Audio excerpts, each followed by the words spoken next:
backwards, shall we, Missile? 42 points to 6. Matty Thompson with that last call for Channel 9. Now, Sam Stonestreet with a try on debut. I love the fact he's about to score. He points to his mates and family in the crowd. They're going nuts. Dives over and scores the try. It was, you know what I'm loving too, Missile? And this is the Michael. How they're all getting shirts and stuff made up these days. So cool. Isn't it cool? Yeah, really cool. You should get some run home T-shirts, like those retro sort of, a shot of you when you were playing, a shot of Fletch when he was playing, a shot of tourist nude. Just like a retro. A shot of Dom sweating up They'd in the go, yeah, they'd go off, I'm telling you. Yeah. Well, our listeners would pump through those. They'd love them. Okay, bit of merch. On the Sharks versus Cowboys game, I don't know if you said this or not, but is that line through the Cowboys? Okay, well, the way I'll answer it is you win competitions on defence, right? So typically the strike rate of a top two defensive side winning the comp is through the roof. More often than not, the top two defensive sides, they're the ones who win the competition, one of those teams. Yep. Last year, the Panthers, in the minor premiership part of the season, conceded 312, which is about what they've been doing the last few years. Yep. The Cowboys, after 7 rounds, are already at 191. So they've already chewed up 191 of 312. So at this run rate, Missile, they're going to concede towards 700 points at the way they're going. So that sort of answers itself. Is that the main problem, defence? Yeah, massively. Massively. Defence on the edges, defence through the middle, or do we just put a big overarching defence? Edge is a massive problem. Their right edge in particular. So scoring points is not a problem. They've got 183, which I think you'll find is the most in the comp. They've scored the most, let the most in. Just about, yeah. Rabbitohs have let in a bit more than the Cowboys, and they've only played the 6 games, the Rabbitohs. So they've had a break now. It's going to be interesting to see how the Bunnies come. There is talk about Damien Cook coming back into the side as well. 18 points is their best defensive effort this season. Round 1 versus the Dolphins, the Cowboys. So that is a real worry. Trindle played well. He's playing great, Braden Trindle. Ronaldo Militala, he just scores at Shark Park. If it's Shark Park, he's scoring a try. Tom Dearden, the captain or co-captain of the Cowboys, here's what he had to say. Yeah, it's disappointing. It's probably like, I think when the tries just keep coming, there's not much you really can say behind the line because I know we're just talking about trying to get a reaction and trying to react, and I think that was what a lot of the talk was about. But yeah, it was disappointing because we didn't get those reactions, and I don't think we played tough enough tonight. Scathing. Didn't play tough enough. Well, I'd like to hear from Cowboys fans. Is there some players that we're missing in reserve grade? How do you fix this problem? Well, that's the thing, right? And mainly it's attitude. And the problem, and the reason this competition's so hard, 27 rounds, Missile. We're only 7 rounds into it. It is a marathon, and that's why what Penrith and the Melbourne Storm, to a degree as well, the last 4 years, how they just keep turning up every single week. It's insane. It's insane. Whereas you're seeing other teams who clearly have the ability. Oh, by the way, I loved the Zach Lomax 2-point field goal. We've been calling for that, Missile. So good. We've been calling for it. Just you're up on the 20, lasso it back, have a shot. We'll start seeing a bit more of that too, by the way. He was on the Mowers Club on Saturday. Oh, was he? Our special guest, and he said he doesn't really practice them. Really? Yeah. He's got the big levers, hasn't he? Ironwood, the leading supplier in recycled and reclaimed timber. You can win up to $1,000 to spend in-store. Visit iCanWin.com.au. So the Sharkies sitting pretty for the time being. Bulldogs 36 defeat the Knights 12. They're really starting to piece it together to the point where you're buying tickets for September, Missile. Yeah, look, I just think, Joel, we're moving in the right direction. I was there, and the fans really appreciate the effort they're putting in. Reason being, sure, they're starting to score some points now, and that's exciting and it's nice, but the defence has changed so much. And like you said, defence is attitude. It feels like this team is buying into what Serraldo is selling. They had such a small forward pack. They still kept the Knights to 12 points. Question for you.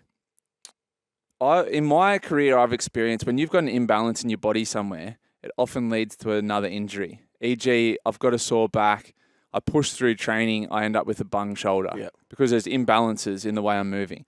I was watching Kalen Ponga from kickoff yesterday, and he didn't look comfortable. Now, we knew he had the hip injury going into it. Yep.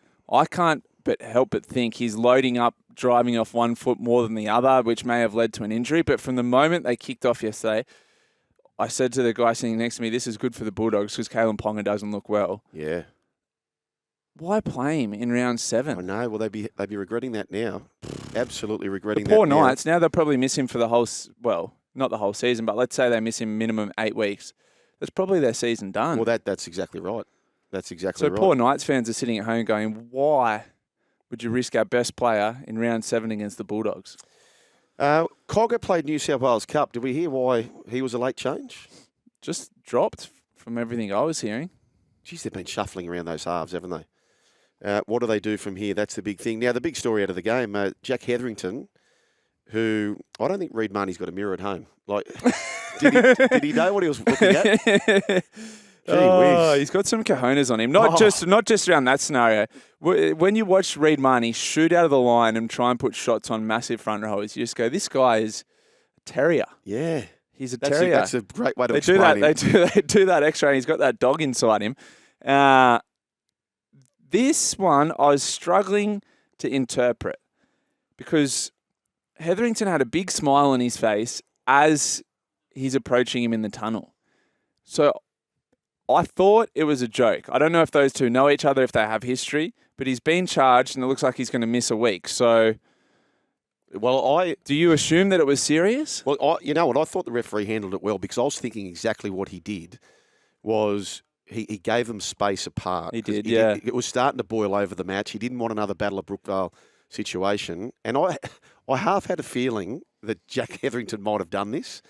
And really? But it's got to be on the Knights. So the Knights why didn't they have him in the room? Why don't they have him in the sheds? Exactly right. And it was Bulldogs officials that stepped in and separated as well. Where were the Knights officials? Correct. So anyway, the fallout for that, the NRL's match review committee has offered Knights forward Jack Hetherington a one-match ban. Is that strange wording? They've offered him? Yeah, offered him. Would you like a one-match ban? Oh, yes, no, please. thanks, I'll play. In the post-match altercation with the Bulldogs hooker Reid Marnie. And the Bulldogs have asked the NRL for a please explain as to why Reid Marnie was charged after the tunnel altercation. The NRL hit Marnie with a grade 1 contrary conduct charge and comes with a $1,000 fine with an early plea. So, do you agree? Why was he charged? He's just walking up the tunnel. Yeah, I know. I think. Do you think he could see he was? Suffice. He was. I'm not sure if he was looking at his headgear or his mouth guard. He was looking down and he looked up and did a quick shift, Not to say he was scared or anything, but it was pretty confronting. Like, he shifted pretty quickly when he looked up. Oh, yeah. It came out of nowhere. It was quite funny footage. I think it's fair what the Bulldogs are asking. I think it's fair that Jack cops a week. He's a really good player, Jack Hetherington. But seems like a good guy as well. When you see him off-field interviewed, seems like a lovely guy. I spoke to some people in and around the club at the Bulldogs, and they said, great guy, great team man, great intentions. Yep. But white line fever like they've never seen. And apparently you don't want to fight him. He is a thrashing machine. That is the male. Broncos 34 defeat the Raiders 10. Wowee. Reece Walsh, superb. Ezra Mann was in everything. It was just a huge first half from the Broncos. Tough night for Chevy Stewart, National Lampoon Vacation. But this is the big one. This is Red Penville. Yep. Jamal Fogarty. Yep. A bicep tear, so looking at 12 weeks off. And I just don't know how they cover him. What are their options? Well, I don't know. KO Weeks to... KO Weeks. KO Weeks would That's be the it. option. But what I actually spoke to Gibbo this morning. I said, mate, I've got a feeling that I don't think anyone kicks the ball more than Fogarty. And so he had to look it up for me. He's got the most kick meters, which says it's not just about how hard or how far you're kicking the ball. That story also tells to how often. Yeah. So he is pretty much the only kicker there at Canberra. All the kicks are coming through his boot. So, look, I don't know. I can barely remember Strange kicking the ball. That's right. They haven't got a halfback that kicks. They haven't got a hooker that kicks. That's it. So what do they do? That's far out. Yeah. They need to send out an SOS. Jack Cogger. Well, somebody suggested Sean O'Sullivan for a loan, given the fact that he's just parked behind Katoa. Katoa looks pretty settled now. You know what they've got, which is great in this current market, this current economy? They've got a hell of a lot of middles. You trade a Trey Mooney for a Sean O'Sullivan mid-season. But even Dolphins just say yes, loan. please. Even just a loan. So can you do a loan without a swap? I think you can do a loan. I thought the West Tigers one was a swap with Momirovski and Harry Grant. I don't know if there's just been a direct loan. Nofaluma? Yeah, but I don't know. Yeah, not for Luma. Was that just a direct loan? Direct loan, yeah, I think so. Yeah. Oh, well, It'd be sad not to see that because the Raiders are screwed without Fogarty. Well, it's actually better for the game, right? So, Yeah. And another example is, so the Raiders have been very, very keen, Ricky Stewart, on Ethan Sanders, who's at Parramatta, hasn't been given a start yet. So have they signed him or they've? they must be very There's close so much to, talk about that, isn't there? Yeah, a lot of talk. So the natural thing would be, okay, well, you guys have not had Mitchell Moses and you still haven't played him. Yeah. So can we have him? You know? Yeah, something. I'm a fan of, just for the betterment of the game. Team Tuapiki? Tane Tuapiki. Who's that? He's the fullback at the Warriors. He's in the reserves. He's the They fullback. don't need a fullback, though. They Yeah. need a halfback. Yeah, I guess. They need the halfback. Mate, there's plenty there. There's plenty there running around at the moment. There's probably 6 of them at Penrith lining up to play halfback. Yeah, probably. So there you go. 1-3. Young Schneider, how good's he been? Perfect. Yeah. You know the story about how he got signed by them? Yeah. They ran a bunch of defence at him one night and Cleary said, I like the cut of this bloke's jib. Yeah. Yeah. That's just What a how it great plays coach. out. Kevy Walters had this to say about their first half. Yeah, it was a great first half. Really, that's our best half of footy this year.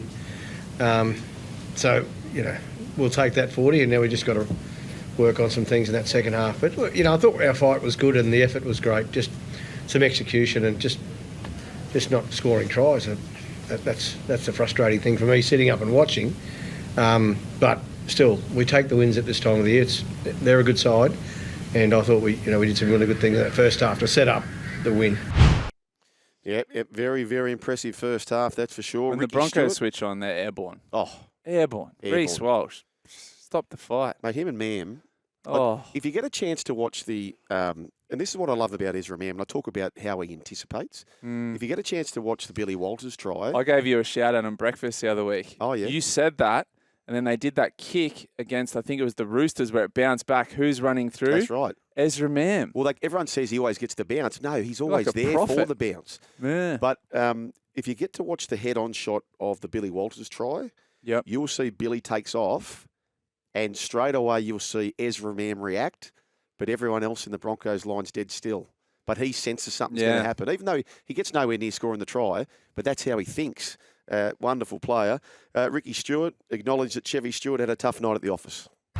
If Chevy Stewart wasn't a tough kid, he would have crumbled tonight, because a lot of kids at 18 years of age, you remember that. I know at 18 years of age I wasn't ready to play NRL. And at 18 years of age, him out there tonight, how he handled that second half was he showed me that he's got a future in the NRL.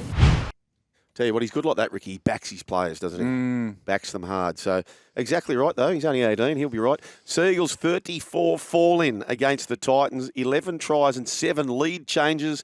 I went the early crow last week, missile, and declared Titans to get their first win. Oh, Close. Close. Tommy Turbo, the difference in the end. He scores a double. Desi's now got 13 straight losses. What now for the Titans?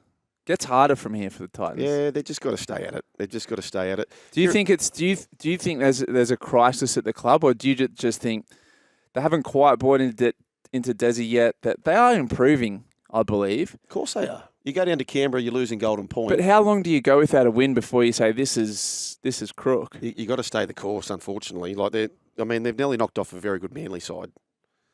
You've just got to isolate the last 2 weeks and go, boys, forget about the 0-7. Yeah. We nearly got we were a kick away from beating. Well, there should have been a penalty kick to win the game against Canberra. Yep. They were an intercept really away from winning this game here. So look, Brimson's flying. He's absolutely flying. He's doing some wonderful things. They're not too far away. I wouldn't want to be playing him in the next month because there's a win coming. Panthers 22 defeat the West Tigers 6. James Fisher-Harris, he'd been the topic throughout the week. Of course, he's off to the Warriors next year. He scores the last try, had a big game. Dylan Edwards did his usual 207 metres, 7 tackle bus, but he limped off just before full time. Brad Snyder was lucky not to get sin bin, wasn't he? That was ridiculous. Yeah. That was ridiculous. Yep.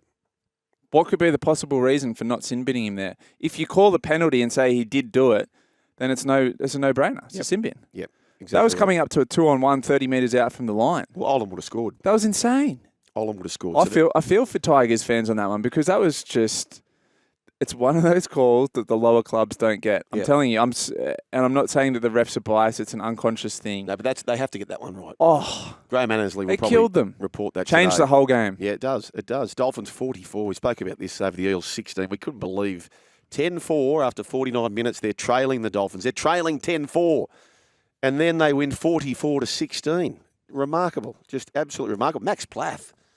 Doesn't he look good? Good player. Good player. Tough player. Good player. And young Trey Fuller as well. He had a big game. Looked like a mini hammer, really, didn't he? But here's Christian Wolf, who was the substitute teacher in many ways and got the job done.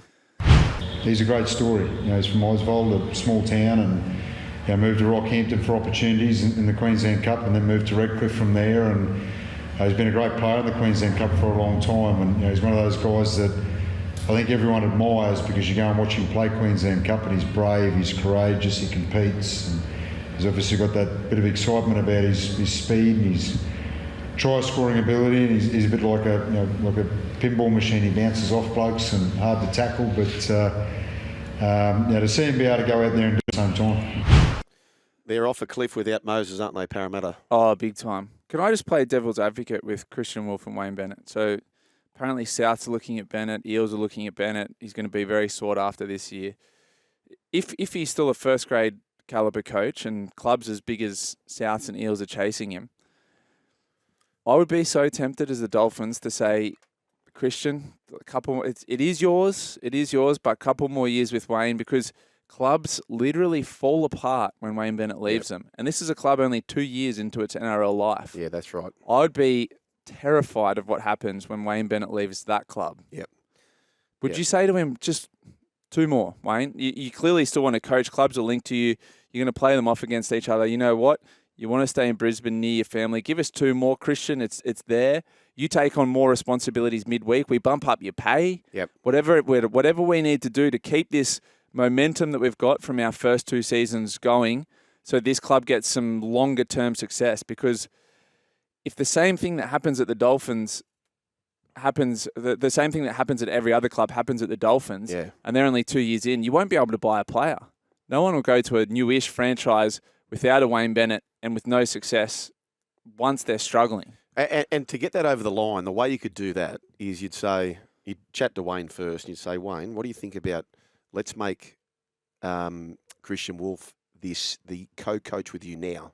Yeah. So then start getting, which the upside for Wayne would be, then you start sending him into the press conferences, because Wayne doesn't like doing that stuff anyway. Yeah. And that's how he starts to get his profile up, starts to get front of mind. And then you could say, Wayne, if we brought forward him to be the co-coach now, would you agree to go another year with him? Yep. And then send them both out now. I think that's how you get it over the line. I just think they've got to keep him there. Yeah. They've got to. That's the only way I think you can do it. Is to say, can we promote him to be the co-coach now? And we'll start rolling him out in the press conferences. How would you be as Christian Wolf? So you're watching the Rabbitohs and everyone's saying, last season, Demetrio is the first guy to come in after Wayne and have success. Yep. Now look where we are. But it also helps with signings too. Like if you've got your eye on another signing and you know that Wayne's there for another 2 years, for example. Would Christian Wolf be happy to do that? Would Wayne Bennett be happy to do it? I'm not quite sure, but I think Dolphins fans would absolutely love that. 1300-01-1170 is the way to have your say. And the Dragons, geez, they're good at Wynn Stadium, aren't they? 32 defeat the Warriors 12. And yet again, Tyrell Sloan scores at Wynn Stadium. He loves playing there. Zach Lomax, huge. Game 100 for him. Celebrated in style. And Benny Hunt, a try and 3 try assists. So he had a massive game. Ben Hunt, very, very lacklustre performance for the Warriors. So they've got to bounce back in a major way. They do host the Anzac game, though, which would be a massive day, so they should. There has to be a game every year in New Zealand. It is Anzac. Australia and New Zealand, yeah. Finally, we've got a game there. That has to happen. Yeah. Anyway, 1300-01-1170 after the break. Missile's going to announce his Mickey M's.